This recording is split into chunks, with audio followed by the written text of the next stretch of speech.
We're so happy to have Tim Barco and Craig Garner here with us today. They're the co-founders of Compete to Conserve, and they're going to be talking about that. Tim actually is a pretty accomplished writer. Of his bio that I was looking at, I was very intrigued by ESPN, that you've written for ESPN.com, or at least that's what it said. ESPN magazine. Well, I think that's pretty awesome. The bios are accurate. The bios are accurate. That's good. That's good. Sometimes they're not, and it makes you as an introducer look like an idiot. So, but I'll do that on my own. I don't need incorrect bios. And then Craig was an alum of Pepperdine, and we're happy to have him back here on campus.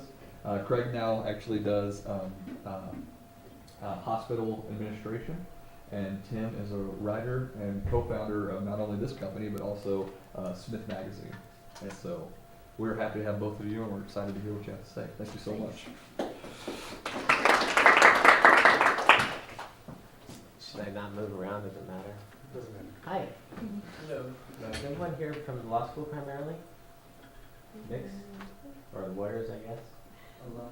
Alums. I mean, from law school at some point in time. Yeah. I don't know. I practiced law for about 9 years, and then was fortunate enough to make a transition into healthcare administration. And we started this project last year, about a year ago.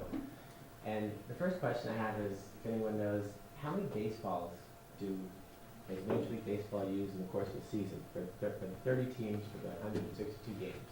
Anyone have any idea? 35,000. To 150,000 on average. That's about it. The average lifespan of baseball is about 6 pitches. And it has absolutely nothing to do with environmental science. But it has everything to do with the concept of taking environmental science, conservation, preservation of natural resources, and bringing it down to a level that people can understand, can use, and make an individual contribution. Compete to Conserve is an online way for us to bring energy conservation and preservation of natural resources down to that level. We worked on and established a nonpartisan environment where people can go online, they can share information about questions they have, as simple as, what's that blue trash can doing outside my house? Why do I use it? From the ongoing debate about BPA, on again, off again. Is it good? Today's good, tomorrow it's bad. Well, if you have a young child, do you want it to be used in your products? But people don't have to worry about limited knowledge. It's kind of an open forum without judgment, without question, where really you can find out whatever it is you need to find out. In the course of doing that, we have developed a way for people not only to learn with each other, but to compete against one another on ways that they can save energy. Challenges can be done on multiple levels, whether they're subjective, design some kind of art concept from your recycling bin, to more objective challenges, who can save more electricity in a month, less fuel, use less water bottles, things like that, with prizes. And it's all free and fun, and that's the part, is to make it fun. And we also have online a blog where we have journalists, now not environmentalists, but journalists, who research out and talk about topical information that you can learn from. And I'm glossing over that because that's why we're here, but that's really not why we're here. Website is up there, it's self-explanatory, and Tim will talk about it some more. But really the idea is keeping it basic, bringing all this down to its basic level through high tech. And it's ironic that for a company that's mission is to, less is more, reduce our usage in the world, promotes global sustainability, our medium is the internet, which involves electricity and computers and whatever. And are digital cameras better than 35 millimeter film? I don't know. You don't have the chemicals for the film, but you have computers and memory cards, and they get bigger and bigger. So there's no answers. And we're not here to tell you what you need to do. We're not here to tell you whether a hybrid is better or not, or whether a certain kind of battery should be used, or whether we want to tell you anything. We're here to tell you how you can have fun and learn a lot, and how the internet and how high-tech ideas and concepts are simply being used for not just high-tech concepts, but for low-tech ideas as well. And I'm going to give to Tim to discuss exactly what we do here, but also what we do and people do on the web in general. Okay, just quickly, my background is basically media and technology. I was an editor at Wired magazine back in the early days. I worked at Wired News doing online news, which successfully burnt me out from that whole experience in 3 months, being chained to my desk and having 3 publishing deadlines a day, which was a big change from a monthly magazine. Then I moved on to several internet startups, several other magazines, and so now, recently I've been spending most of my time with Smith and with Compete to Conserve.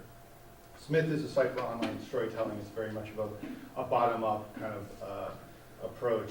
We are sort of populist and participatory. We published a book earlier this year called Not Quite What I Was Planning, a collection of Sixword memoirs that we collected from people all over the world on the web. We actually did hit the New York Times bestseller list for several weeks, and had a lot of fun with that. And it's a concept that a lot of people took and adopted to their own ends. Schools are teaching it with kids.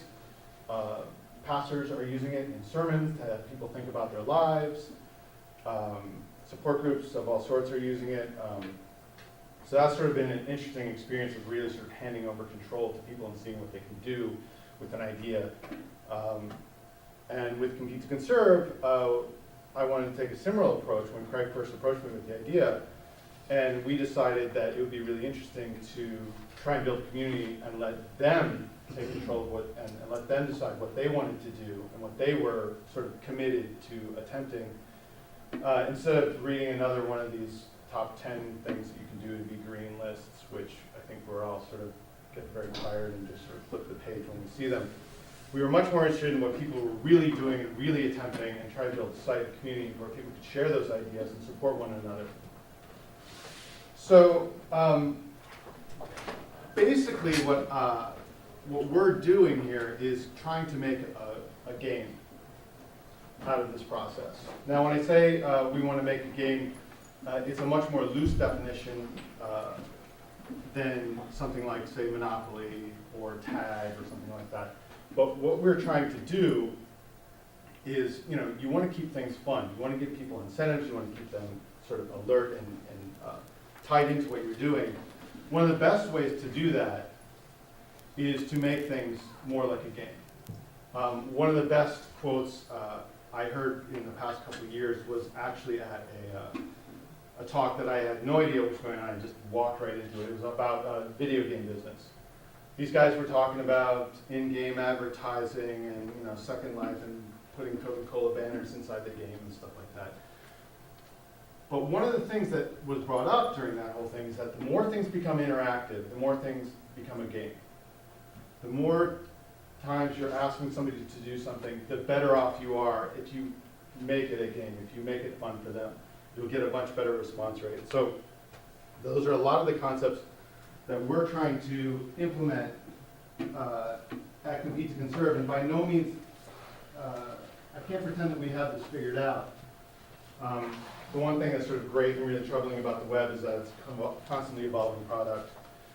The best thing that we felt that we could do is really, everybody tells you, you got to go out there and fail, fail, fail. So we got out there and we're like, you know what? Let's just take a step. Let's fail, and we're gonna fail again and fail again, and it's gonna get better and better and better. So we're just starting out. We've taken our first step. We're about to take our second step and launch a new site pretty soon with a greatly expanded feature set that really is focused on implementing a lot of these game elements to get people involved, get people interacting with each other, and getting people over the hump to actually do something.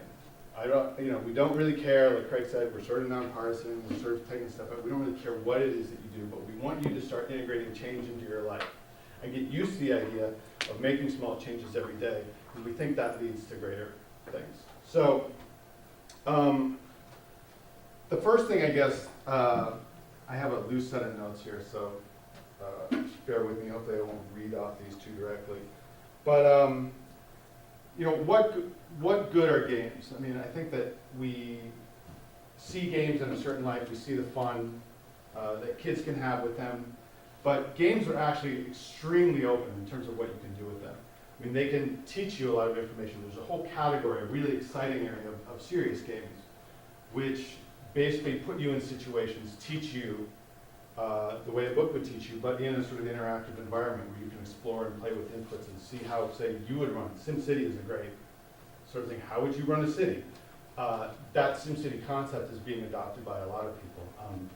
There was a game a few years ago, I think, called World Without Oil, where they explored the ideas of like, okay, well, what do we do with the oil crisis and stuff like that? And those are situations where you can bring people in and teach them something that they might not normally be that open to.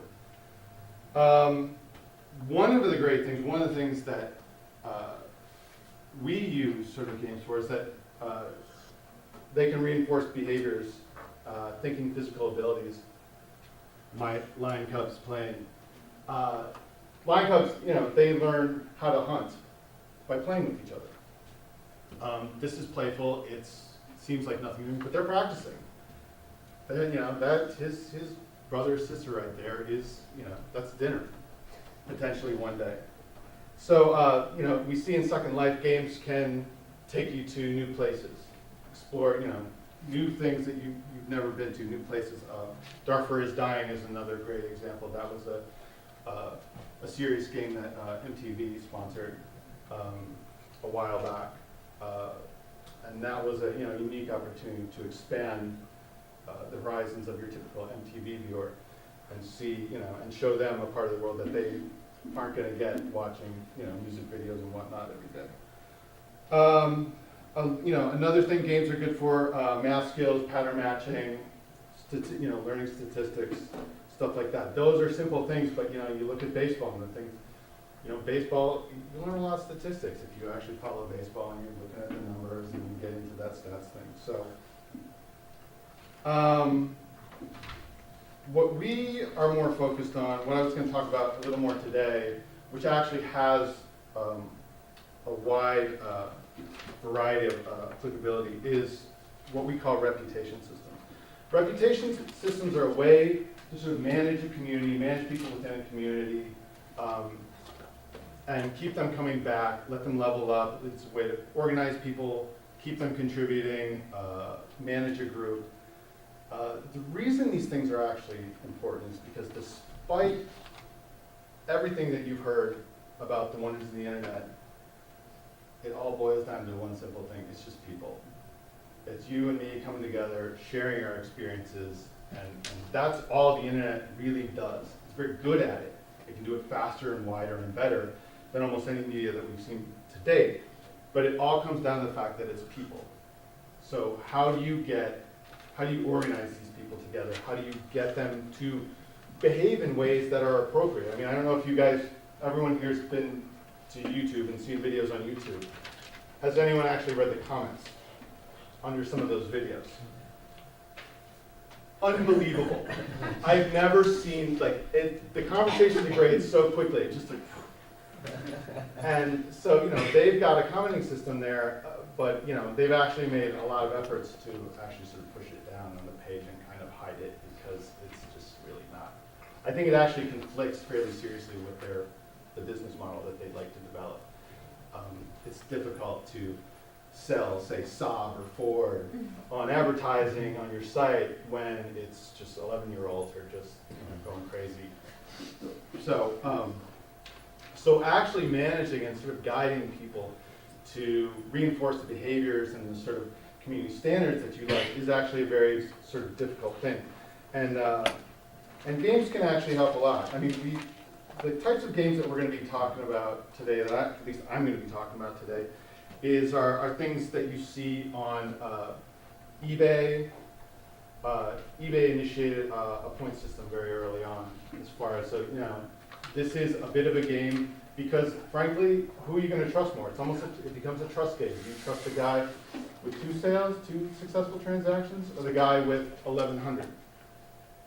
Now, that does rank them together, and that is a game of trust. It's a very simple leaderboard concept, but it actually does contribute directly to these guys' business. The feedback scores that they can generate. eBay has done a lot of work playing with that.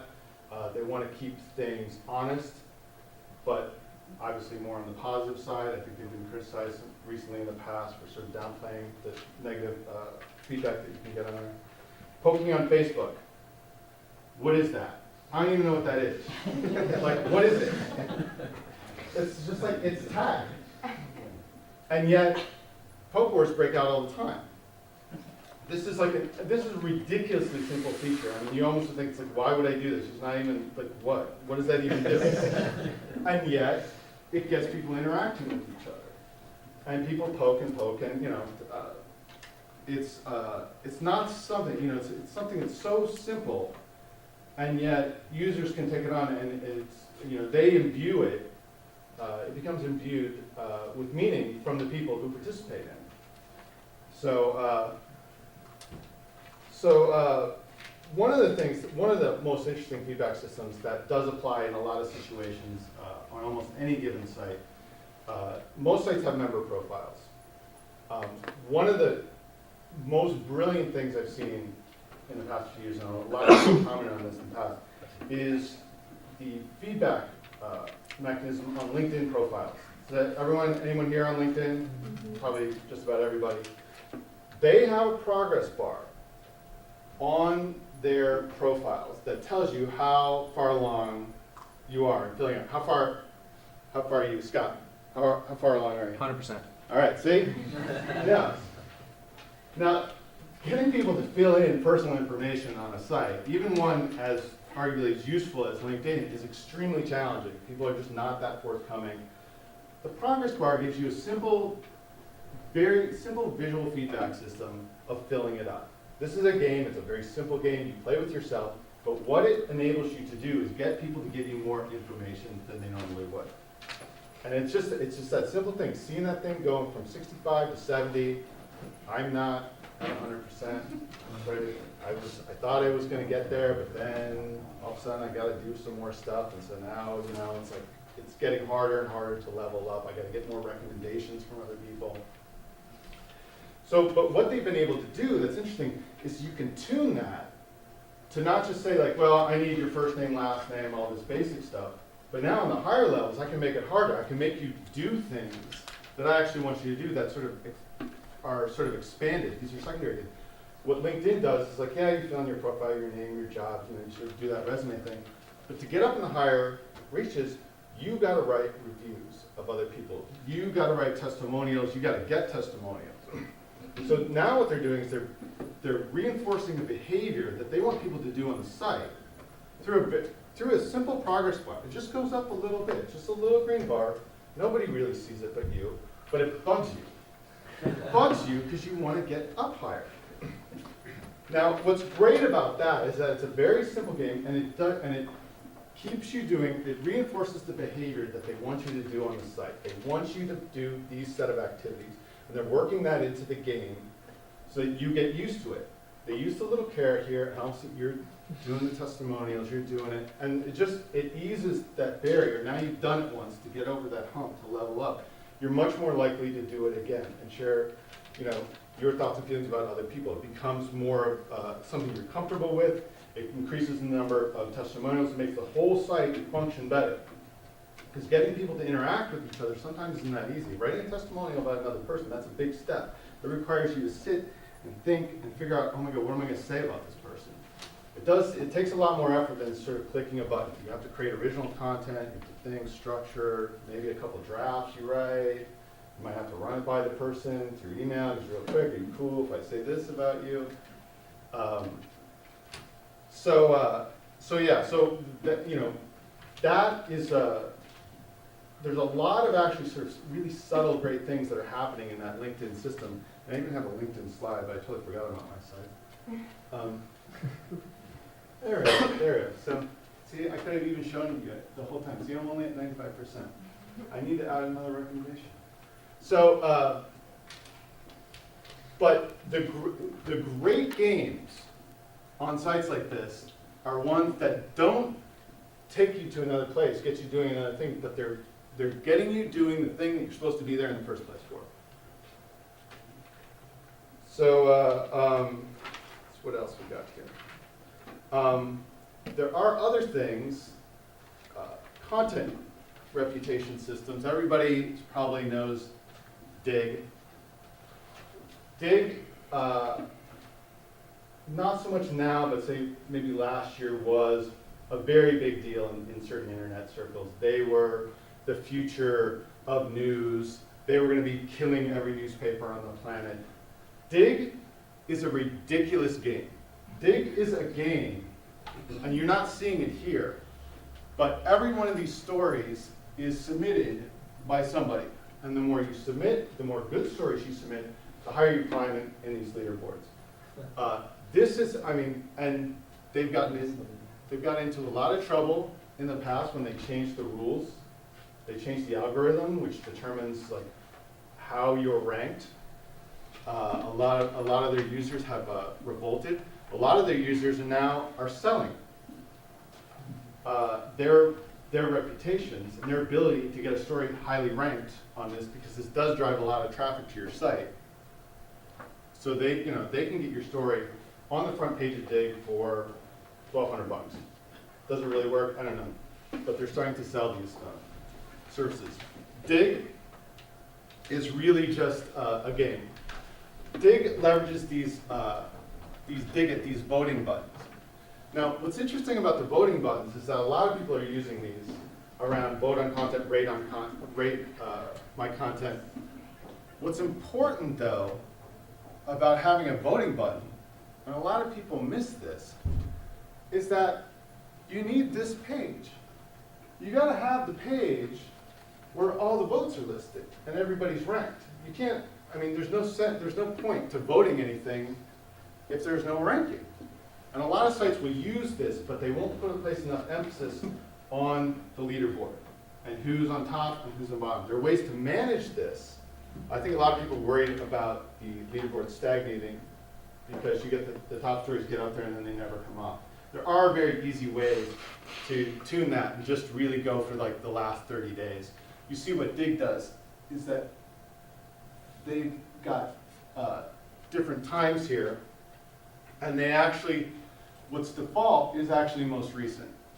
So there are ways to manage the turnover and keep everything sort of moving and looking good just by closing the window in terms of the history that you're looking at. But again, it's like if you're going to go into voting, you got to have a leaderboard. And then you got to figure out, how do I make my leaderboard good? How do I make it not suck and just have like the 3 top guys who've been there and are just nuts over my site own the whole thing? You got to make room for the new people. Because otherwise, like most recent, I got a shot at getting on the most recent. The past 365 days, it's going to take me a while before I get good enough to even crack that. So again, like ways, leaderboard can be dangerous because it can easily be dominated by a few heavy users, but by tailoring the views and structuring it, you can give new people a lot more opportunity to sort of come in and participate and be rewarded. So what else do we have here? Is it Yelp? Is that where I was going next? I don't think so. Maybe. Oh wait, yeah, it is. Okay, so another thing. Let's just go to Yelp. Yelp, I think, is really interesting because what Yelp does is they have a very complex reputation system in place on their site. There are a lot of different facets to how you can interact, how you can be rewarded. People will rate the reviews that you get. If you, I don't have one here, but you can be you get a special moniker if you're the first one to review place. If you're filling in content that they didn't have before, well, you get a special reward for that. Because that's actually a whole lot of help to them. Everyone can rate stories. You can have fun. They've got some fun ratings here that you can sort of collect. And these actually sort of allow, what's fun about these is that these allow people's personalities to sort of shine through. You're letting people not only just provide information about the Starbucks, but you're letting them have a little fun with it. Because what they realize is that if you collect enough reviews, you're not going to get one person to write the perfect review for you. It's not going to happen. You're going to need an editor to do that. And it's going to take a lot of time and money to do that. But what you can have regular people do is write a little bit about something. I mean, she's talking about her caramel macchiato, right? She loves that. Other people are going to talk about other things. Other people are going to have criticism about like the weights at a certain location or something like that. But so what you can do here is realize that, like, look, I'm going to get some basic information in place about Starbucks. I'm going to let people fill in little facets of it, and very quickly, by just sort of scanning through a page and reading a few reviews, you can get a good sense of that location. It's not something that one person's going to do for you. A bunch of them are going to have to do it, so why not let them be who they are? She's collected a fairly pretty even across hers. They allow you to send different types of compliments. These are special icons, cool, funny, hot. I don't remember what the other ones are. But so they have there's a lot of different facets that they've created to get people involved, allow them to reward each other for adding content to the site. And they really keep the bar low in terms of, what they expect out of you. They want a decent review. They don't want it to be inappropriate, but it's clear that the information is going to change over time. A restaurant that was hot last year may not be so good this year. Maybe they change chefs. That information they know is going to bubble up. So they want to keep the flow going and changing. So there's my Yahoo Answers. Yahoo Answers is a pretty simple point system that they have. They actually, what they use is they actually use points as a currency. So it actually costs you to ask a question. And if you get a good answer out of it, you get your points back. To answer a question costs points. So you get points for, answering a question, you get points for. I think you might actually get a little more points if you are selected as the best answer. And then asking costs you. So it doesn't cost you that much. And they also start you out with like 50 points. So, or probably actually 100. Because I can't imagine that I've spent that much time there. I didn't even customize my icon that well, but that's mostly why I think I was there to play with their avatar system. So one of my favorite sites is Dogster. This is built by a friend of ours several years ago.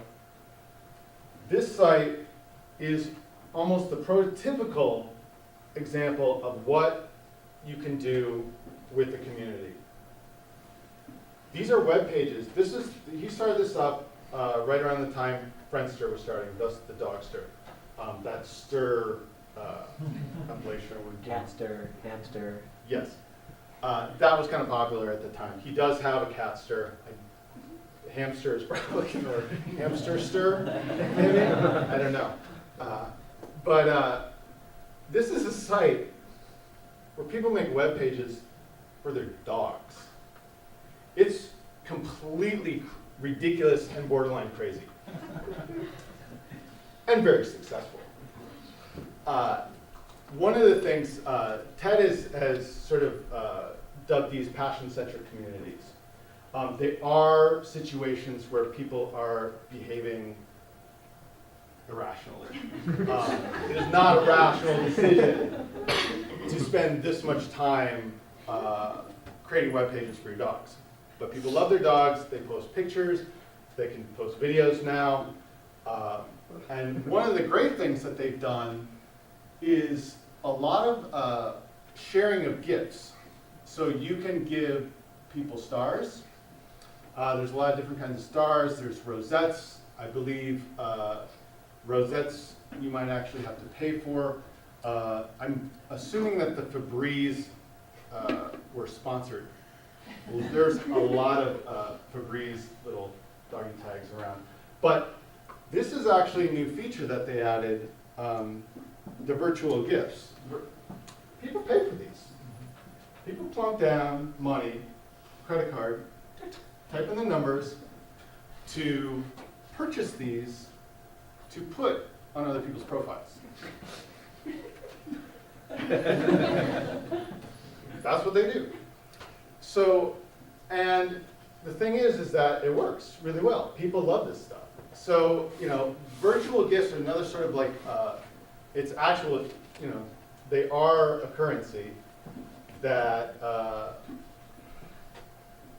that people are turning and sharing with each other. These actually can be tremendously powerful in reinforcing community and getting people to interact with each other in a positive, in very positive way, and actually a very safe way. You don't have to worry about any bad, evil, doggy collars or little, meat icons.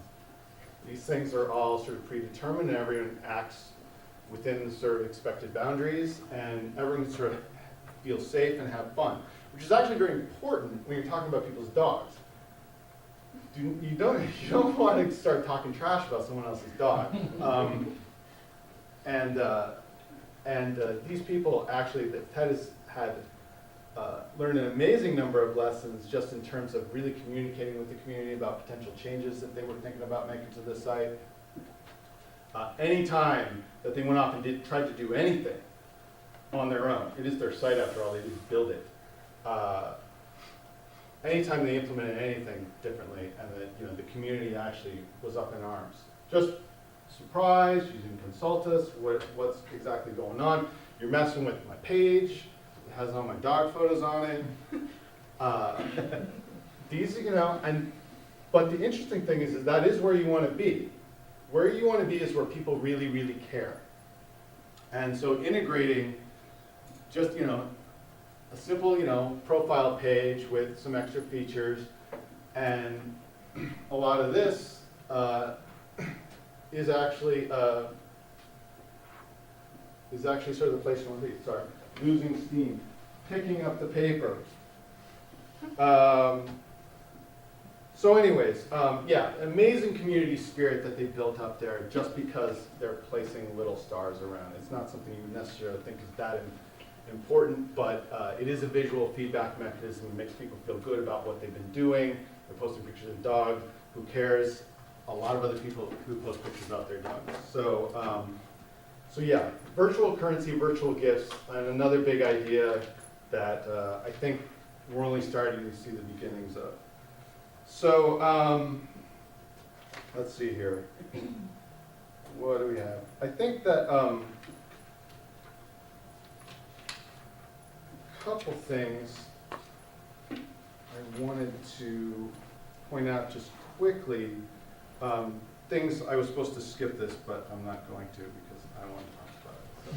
So, one of the things that's interesting is that a lot of features that you don't think are actually a big deal can become a big deal because your community imbues them with an importance that you weren't expecting.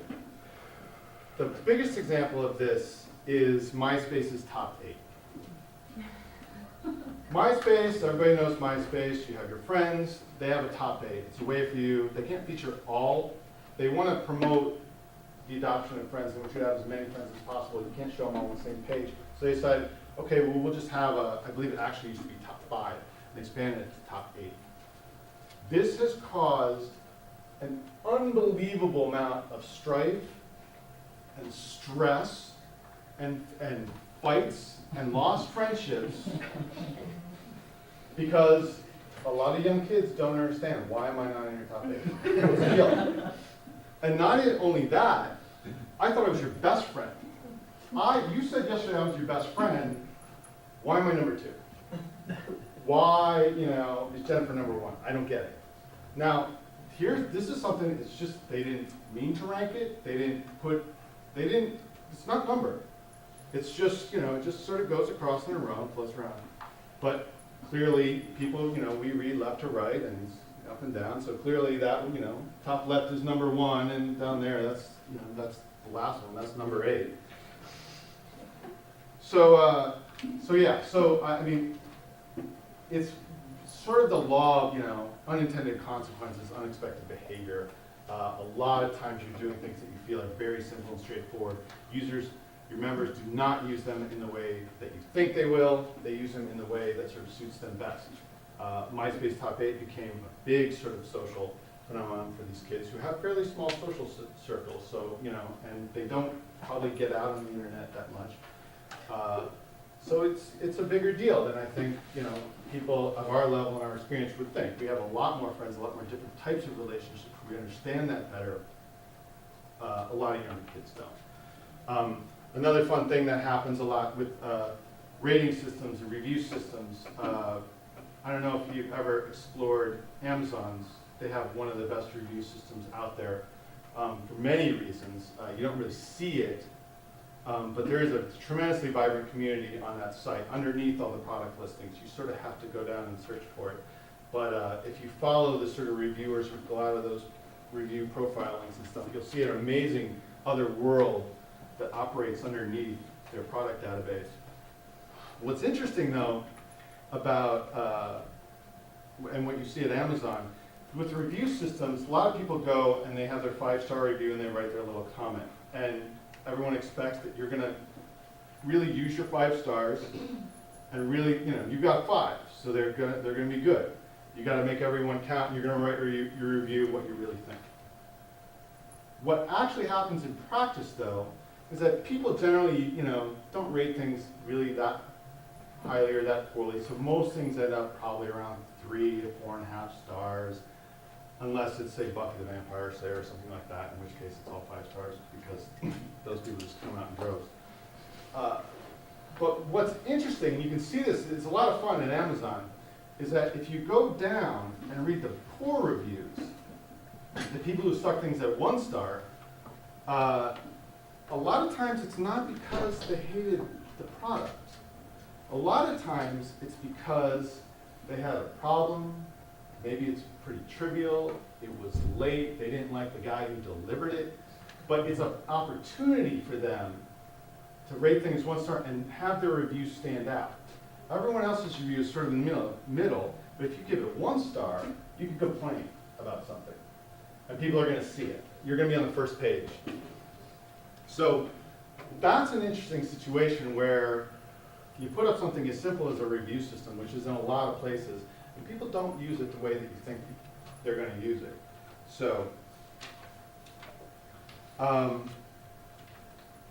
one of the other things is, and we've been sort of struggling with this a little bit with Compete to Conserve, is that there is a concept of point systems that you can use to promote participation. If you do activities, you can get more points. The problem is it becomes very difficult to choose what people get points for and what they don't get points for. I've seen some sites that reward any activity on the site. If you leave a comment somewhere on the site, you get a point. Yahoo Answers actually has this problem where you sort of have 2 options. In a point system, you actually have 2 options. You can create really, really good content and hope people rate it for you and get you a whole lot of points. Or you can do what they call grinding. You can do the simplest thing that maybe gets you only 1 point. You can do it like 500 times. And you actually have further out because now I don't have to depend on the fact that, well, there's enough people who are going to see my post and really like it to really rate it up and give me all the points. I can just go here and just click the button 1,000,000 times and I get my points. I'm completely in control of my own destiny here. Have you guys heard of World of Warcraft? Big fantasy virtual game. I'm not even sure how many people play it. It's a certainly high number across the world. They now have, there's actually firms in China who are gold farms. And what they do is I think they go in the woods and they kill boars. And it's a very boring activity. And this is something that they put in the game for new players to try out, since it was something where you could sort of take a basic skill and learn how to do something. You're sort of getting better at the game while you're going to kill the boars. The idea, of course, is that you advance to more complex activities down the road. Well, But what you can do with the boar is you can go kill a bunch of boars and sell them and get gold for them. And so this is what these Chinese firms do. And they just hire a bunch of guys to sit at a bank of computers, and they go and they kill boars all day long. They collect gold, and then they package up the gold and they sell it on eBay back to other gamers who don't have, 20 hours or so to collect a whole bunch of gold. This is there's actually several of these. So point systems are a little tricky, and I think that larger sites, I think you can go on for smaller sites. I think that they're not really that necessary. You probably want to go for the more personal touch. So we already went over. So yeah, I mean, again, almost back to LinkedIn. If you set up a system and you get people grinding in, if there's too many rules and people figure out what the rules are, they will figure out a way to subvert them and essentially cheat. So it's important when you're adding these game systems, these game mechanics into your community or site, that you keep things focused on behaviors that you want to reinforce. So LinkedIn is a great one where it's like you get points for doing the things that they want you to do on the site. Yahoo Answers, they have a problem because it's really easy to get points just by leaving silly, snarky comments and leaving a ton of them. So people actually just find their community is big enough that a lot of random people will ask dumb questions, and users who are savvy enough will go in and just leave comments on those things that don't mean anything, but basically they'll finish off with thanks for the points. It takes them 3 seconds to do it, and they get 2 points for leaving that comment. So one of the things I guess that I want to talk about is how difficult it is to actually make a game. A lot of these sites are pretty complex, but as we've seen an example of LinkedIn, it's really just a progress bar. So how is it possible for you to just add game elements to your site?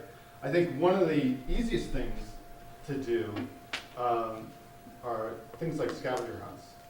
Now, scavenger hunts are actually really easy to put together. You create a list of questions, figure out the answers, think of places people need to go to find out the answers and information, give them essentially a time limit, and everyone can go out and collect all this information and then come back. Sometimes you can do this.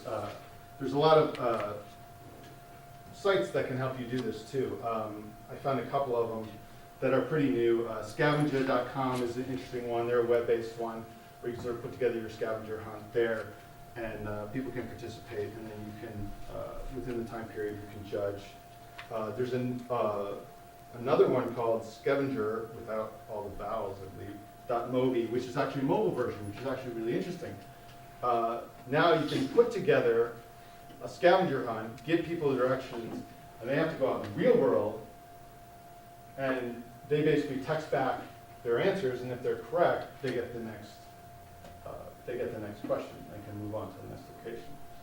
So, and the thing that's interesting about this is that you don't need to actually, these days with the web, it's like there's so many new things going on. You don't actually need to own everything. You don't need to build everything yourself. You don't, if you can extract some value out of setting up a scavenger hunt on someone else's site versus doing it yourself in, weeks, you should try it out. If it's something that you decide that this is something that we want to do regularly, then you can think about taking it up to the next level.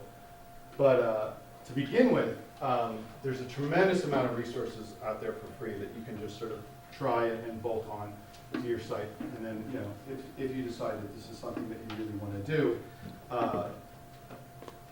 you can invest in a sort of, custom solution or something more tailored to your particular situation. Actually, I almost forgot one of my favorites contests and games of all is that Worth 1000 Photoshop contests. They basically put out a call for people to create, they have a theme and they tell people to go out and come back, make something cool in Photoshop, and come back and share it with everybody, and then they vote, and somebody gets a prize. This is about, as uncomplicated a game as you can get. You put a call out for submissions, you get them back in some way, you have some sort of judges that evaluate them, and somebody wins something. And they just mostly do this for fun. And they don't get a ton of submissions. I think they're one of the rules that's sort of evolved on the internet is these sort of, what is it? It's like 99-10 or whatever it is. I forget exactly what the numbers are. But basically the idea is that basically 90% of the people that you interact with, you're going to be interacting with in a passive way.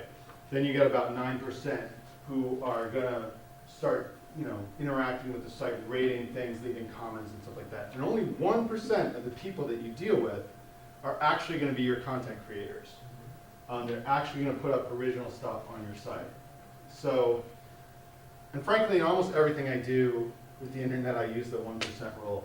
I pretty much take every step and figure like I'm going to lose like 99% of people at every step that I make. Every hoop I make them jump through, I'm going to lose 99. I'm going to get 1% through that hoop and that's it. Which is, gives you a good reality check on things because the internet is so free and so easy that it's, it's very easy for people to walk away. And a lot of the way, because we move so fast in the internet, it is an interactive environment, you, in the most cases, you will sort of experiment by taking that step forward. A lot of times you'll take a step forward just to see what something looks like in your shopping cart because they wouldn't tell you what the price was. Mm-hmm. What do they expect? Like, oh my God, that's ridiculous. I'm not buying that. I'm out. So, yes, that affects shopping cart abandonment, but you knew that was going to happen, didn't you? So, with Smith, we do a lot of similar contests to this, and we'll be doing some similar things and more complicated things with Compete to Conserve in the future. But again, just getting readers' participation, keeping the bar really low. At Smith, we're doing a lot of six-word memoir contests. So we do six-word contests all the time. These are great because people can see the finish line before they even start. Keeping things bounded in that way is also very important.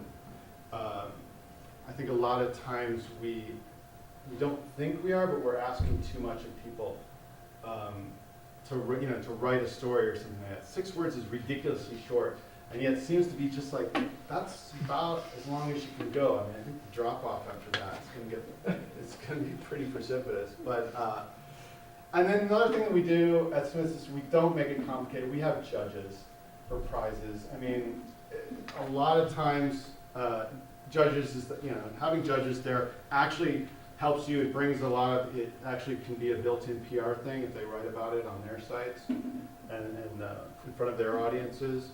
And it also gives you an out in terms of it doesn't allow people to game the system and cheat because you can always just you can see the cheaters and you can just sort of filter them out and decide that no, we're going to award the prize to this person because we like them the best. And we felt like they really honored the spirit of what we were trying to do, even if somehow there was a loophole that we missed and a bunch of people cheated for it. So, another thing, I guess the last things I guess are a little different tack, but I sort of thought it might be interesting to talk a little bit about what happened when we published our book, Sixword, not quite what I was planning. This was a book that had more than 800 authors out of 15,000 plus submissions that we got over the internet. We started this contest on Twitter back in the end of 2006 before Twitter was huge and they would actually answer our phone calls, which they don't really do anymore. But they're busy. They're very busy trying to keep their website from exploding. But so we had over 800 authors. We got about 100 plus celebrity submissions for the book. What was interesting about this is that it was really a community crowdsourced project. All we did was edit the thing. you know, we put up a website, we promoted it, we collected all the submissions from everyone, and HarperCollins thought it was cool enough that we got a book deal out of it. But one of the stipulations, and the reason that we're actually very grateful to Harper's, is that we made them give us more than 800 copies of the book, one for every author. So everybody who contributed to the book got a free book. This is actually a pretty huge deal, and most publishers don't do that. So a lot of publishers, from what we hear from friends of ours, it's actually difficult getting a second galley out of them to have your friend copy edit. But so what was interesting to this is that we had all these people involved, and we really wanted them to feel like they owned the book. And so you really have to tread with a real light hand when you're dealing with stuff like this, when you're interacting with the community. You want them to become involved. All of a sudden they're there, and you got 800 people in your house. You know, how do you sort of keep things civil and not step on any toes? This gentleman right here is Jace. Jace with the Ace with the J, he would say over and over and over again. He lives in LA. He flew out to New York to our lunch party. He was amazingly excited when the book was coming out. He was writing about it on his blog. Our book is coming out. I can't believe it. He was so excited. He did an amazing amount of sort of, you know, online press for us in his little world. Amazingly enough, when Larry, who's my partner in Smith, there came out to LA, he stopped at a ATM about a mile away from the bookstore, and as he was stepping up to the ATM to get some cash, he heard, "Larry!" It was Jace. So I thought that was funny, because this guy just like seemed to appear everywhere that we were. It's seriously like, it's just like, Jace, dude, what are you doing? So this is actually one of the happiest stories that came out of this book. This is photos from 4 of the contributors who held a book signing at Barnes & Noble in Minneapolis. We did not know about this event. We didn't know what was happening. They found each other. They figured out that they were all in the same city. They thought it was cool. They got Barnes & Noble to let them have a book signing event. We only found out about this afterwards. And we were just sort of like in awe of how amazing it was. There's, you know, when you're doing a book tour, there's only so many cities that you can hit. It's draining, it's tiring, and it's very expensive. And here we've got people doing book events for us, promoting our book. They don't even get anything out of it, but they're just psyched to be in a book, to be published. A lot of the people who are in the book have never been published before. We do have the celebrity contributions, so they sort of get to be in the same book as Stephen Colbert and Joyce Carol Oates and people like that. So yeah, I mean, you know, and then we have, this is maybe one of the more interesting ones. This is, I don't even know his real name. He's Micah the Maniac on YouTube. He started a whole Sixword memoir thing on YouTube. And he arguably didn't, he said he didn't know about the book, even though the book had been out for 6 months, but I kind of believe him because there's, you know, he's a kid, he has no idea. He made this really cool Sixword video, and actually made it to the front page of YouTube. And so, which is of course when we saw it, because we can't spend our days mining YouTube videos, because let's face it, I mean, you know, we wait for the ones that get 1 million views and bubble up. But here's this kid who basically, I mean, technically, he's treading on our intellectual property here. We have like copyrights on here. But in this day, in this day and age, you've got to be a lot more flexible about how you handle the situation, because I mean, as we've all read about, I mean, these kind of things backfire horrendously on thousands of companies. So what do? We thanked the kid. We asked him, hey, you know, could mention the book, maybe link to it on your blog, that'd be cool. But for the most part, we just, you know, we let it go. We sent him a copy of the book and a t-shirt, I think. We were psyched that, you know, he kept the idea alive. And that's sort of one of the things. I mean, it's the Sixword concept is kind of a meme, and the more you can keep your meme going these days, I mean, we're definitely moving into sort of an idea that a lot of people are calling the attention economy, where there's just too much competing for your time every day, and you really have to think about giving more and more and more of yourself and your company and your brand and whatnot away, just to sort of, you know, keep a heartbeat on that thing. So, you know, I think with us, we had people doing, you know, people teaching it, people making sermons about the idea. There was a Sixword email meme, you know, idea that you write your Sixword memoir and pass it on to 5 friends. And all that stuff has just sort of got to happen. You got to just sort of let it go and be thankful that things are sort of going along and sort of going your way, because there's a million things that they could be talking about. And the fact that they're talking about anything close to what you're doing is kind of amazing, and you know, and gives you more of an opportunity to build momentum going forward. So I think that's sort of all I have. So yeah, thanks to Craig. Thanks to Mickey, who's not here. She's in the health committee. Didn't find out about it until yesterday. I'm sort of freaked out. But I mean, so this is, you know, this is sort of where we're at, where we're going. The next version of the site is going to be adding a lot more of these sort of gaming elements, a lot more sort of to-do lists and trackers and challenges that sort of can kind of get you off the sidelines and into the game of actually sort of making goals and actually challenging you to complete them and showing you progress and keeping you engaged and interested and having fun interacting with people.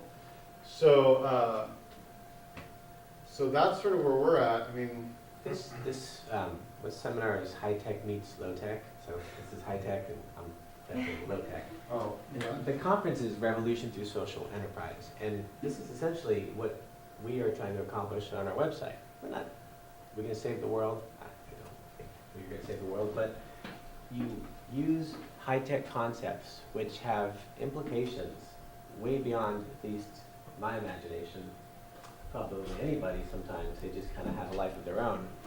And we're hoping to accomplish a very simple concept, global sustainability. How it works down on an individual level, time will tell. What happens with everything else, we have no idea. We can't predict the future, but the amazing power of the internet, and way beyond MySpace. MySpace kind of creeps me out, I don't like it. But the amazing things on there, as Tim said, really, it leaves the simple taking that blue garbage can out of your driveway and putting it in front possible. And that's just, I like it. That's why we're part of this company. That's why we're part of the whole idea. So yeah, so that's, you know, some of the bigger ideas and things that we're sort of working with and struggling with about how to really get people interested in what you're doing and get them coming back and get them really engaged. So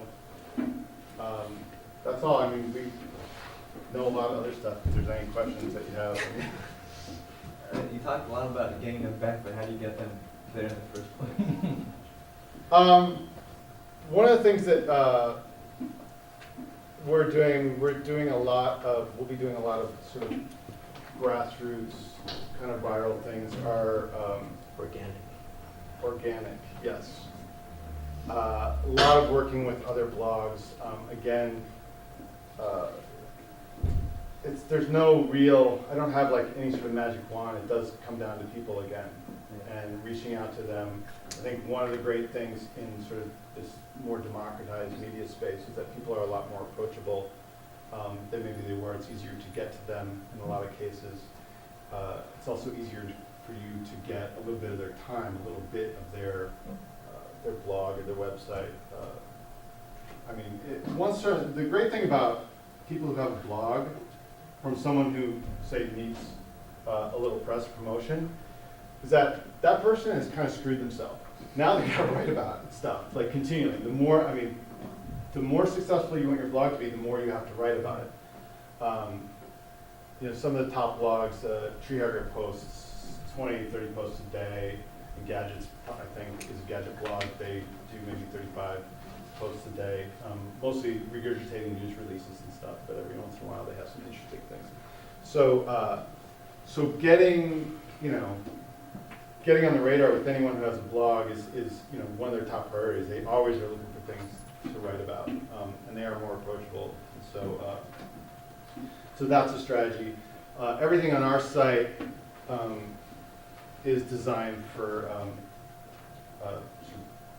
It's been somewhat optimized, I guess you could say, for search engine friendliness. So we can get some nice Google love off of that over time. Everything is searchable and findable. There's no real magic bullet to search engine optimization, SEO as it's called. I mean, it's pretty much, it pretty much comes down to having a halfway decent site that's architected properly and writing good content. And Google spends billions and billions of dollars basically trying to figure out what's on your site better. So there's not a ton that you have to do. I mean, I think the easier you make it on Google, the better off that you are. That's sort of where we're at. We're doing some other marketing initiatives outside of that with other companies, reaching out to bigger companies, but it's so a mix of things. So you mentioned writing good content. Are you guys going to be creating the majority of your content, or how is the site going to be populated with its content? The bulk of it will be reader submissions. We have several people blogging right now that will be transitioning into community manager type positions. So they'll be essentially blogging still, but from within the community. To sort of, one of the things that's important when you have a community is to get community managers in there to sort of, again, set a standard of behavior. One of the dangerous things that you can do is bolt a community onto your site and not pay attention to it and find out later that it's being used by 11-year-olds to, talk trash about each other or something like that. They'll always find those quiet, shady places behind the supermarket or whatnot, to do what they want to do. So, so yeah, most of it will be community-based. We're more focused on shorter form content, multimedia. We have a Tumblr style, do you know Tumblr? Multimedia blog thing. We have a Tumblr style posting system which is sort of focused on what Tumblr is basically it gives you an easy way to post different types, to make different types of posts. If you want to write just something in text or post an image or a video or something like that. So what it allows you to do, instead of having a big Microsoft Word type, very complicated thing, it sort of splits that up into basically facets that allow you to very quickly post an image and have the post look good and not have to worry too much about it. So that's sort of where we're focused on. It's a little more short form, a little not deep blogging, but short kind of progress update kind of things. And right now we have it separated out. Like Tim said, we're going to bring it all together. But we have about 4 or 5 journalists, not environmentalists, but journalists who research out environmental topics to sort of present in a very practical manner. They're about 300, 400 words sometimes a little longer. We did a series during the Olympics, not, no one theme, just focusing on the different aspects of it. But that, like he said, is hopefully will set the, set some kind of precedent or at least theme for the rest of the site. And then after people start to, and once someone submits something on the internet, it's there forever. We can delete it, but it's still kind of there. It never really goes away. And that's fine. It's free for all. Yeah, I think the blogging for right now is good for us too, just to sort of experiment and think about where we want to take this, and not be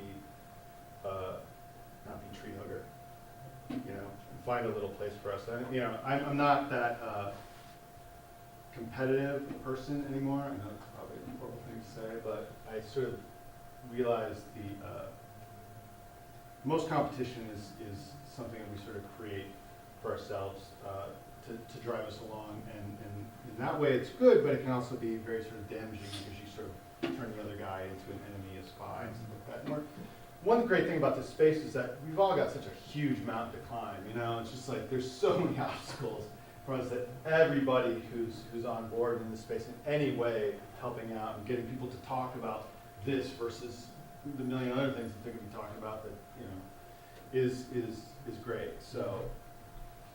You talked about prizes potentially.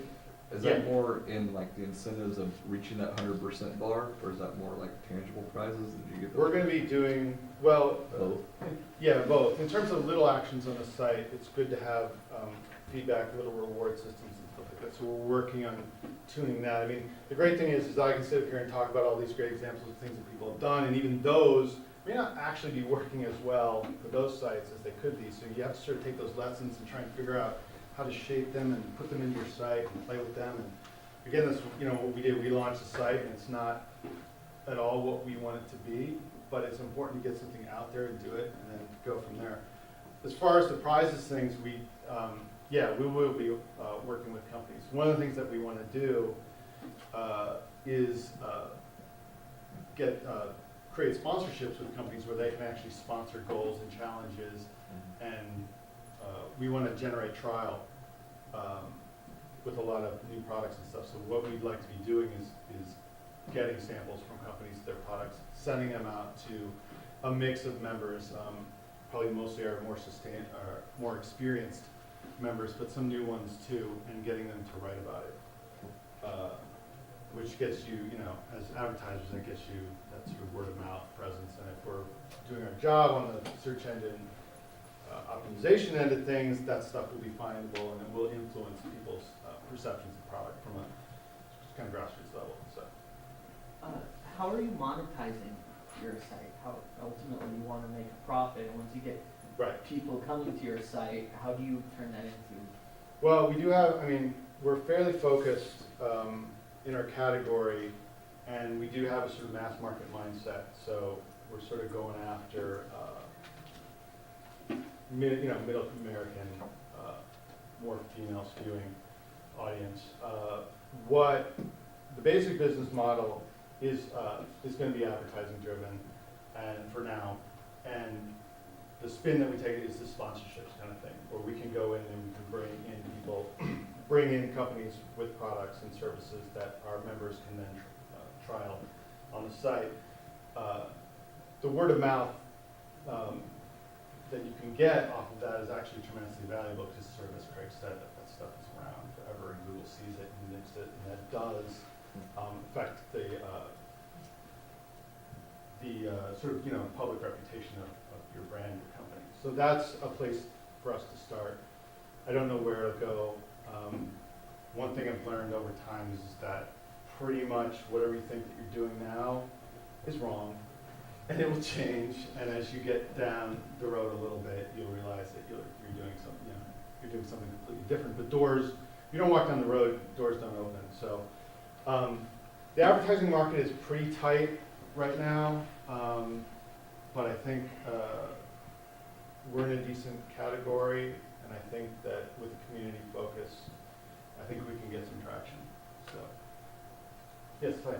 So with the focus being on middle soccer moms or whatever, this strikes me as something that's very widgetizable and might be like a great way for you guys to generate traffic. Like, Yeah. Piggyback off of Facebook. So rather than create, like, have you guys thought about in your discussions? I'm sure you've probably had a discussion 100,000 times. Creating your own social network versus spending the time and resources to develop applications to write on other social networks. Yeah, we have thought about that a lot, and I want a I'm not- widget. I'm not. I built you a widget. I know. Here's my sort of present view on that, and I'm not going to pretend that I'm right. This is what I'm thinking right now. One, the first thing is that Facebook's business model is not your business model, or not our business model. You know, Facebook is in business to generate revenue for Facebook, and the fact that you're there and maybe can help them out is beneficial to them to a point. But as a lot of people have seen being in there, you can have problems with their systems, their APIs, their server setups, their support. They change the rules on you. They block your application. You disappear from the network for no apparent reason. And there are a lot of sort of rules and regulations and all that. So that can be somewhat difficult, and it adds a whole layer of cost and complexity to the whole thing. The other thing about Facebook, and this is a challenge, it's not insurmountable for us, I think we could make it work. But in order to be really successful on Facebook, in my very humble opinion, you have to be about flirting. If you're not about flirting, dating, hooking up, you're not going to get a ton of traction on there. Maybe that's going to change in the future as they sort of grow. I don't know. One thing that's clear being on the internet is that the thing that's super hot and unassailable today, Netscape, is gone tomorrow. Does anybody visit Netscape, have a Netscape browser, even know what I'm talking about? Yeah, okay. They were like the hottest IPO ever. They rose like, I think the most in one day that anyone had up to that point. They were a behemoth. They were the gold standard. They were the ultimate. No one could imagine a world without Netscape. It was not possible. Yeah, they are no longer here. And now Google just released their own browser. So so things change a lot, I think. And so I'm concerned about the fact of how we would make money, how much traction we really get. I haven't seen a lot of Facebook apps that generate a lot of real solid traction. There are a few. I think that we could possibly create some sort of, I'm green, so I'm a more attractive partner for you, and we should go out and do some stuff. But, I mean, it's not exactly what we're about. So, yeah, I see that, and then I also see Dogster. And Dogster is, people still, actually, I mean, more people use the internet than use Facebook. There's more people out there. It's cheaper because it's easier to do. There's more tools out there. It's more open. You're more in control of your own destiny. So that's sort of where I'm at. I'm very nervous and trepidatious about it. I could never rule it out because I do sort of dig on it. But there's so many layers surrounding that I have to burrow into to get in there, and then I just don't know what's going to happen. I mean, what happens? I don't think anyone knows what the effect of Facebook's redesign is on the on the successfulness of a lot of these applications. And so they could go redesign the whole site, and all of a sudden, your traffic levels and your attention level, whatever, with consumers can drop right down. Now, I mean, if I'm on the web, I can control that. It's Facebook. It's like, good luck. They don't care. So.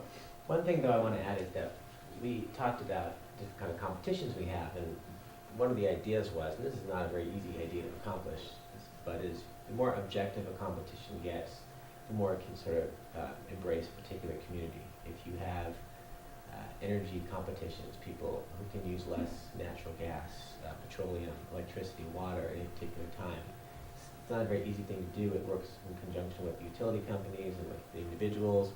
But you get, Sheboygan, Wisconsin, competing against Coral Springs, Florida. Coral Springs, Coral Gables, Coral something, Florida. Both exist. Both exist. Good. Either one, together, partnering up. So, you can figure out a variable, what a unit of energy costs in the winter one place versus winter the other place. And in an economy like this, it helps people because they're going to save money. And they're going to compete to sort of not only save money, but, win prizes.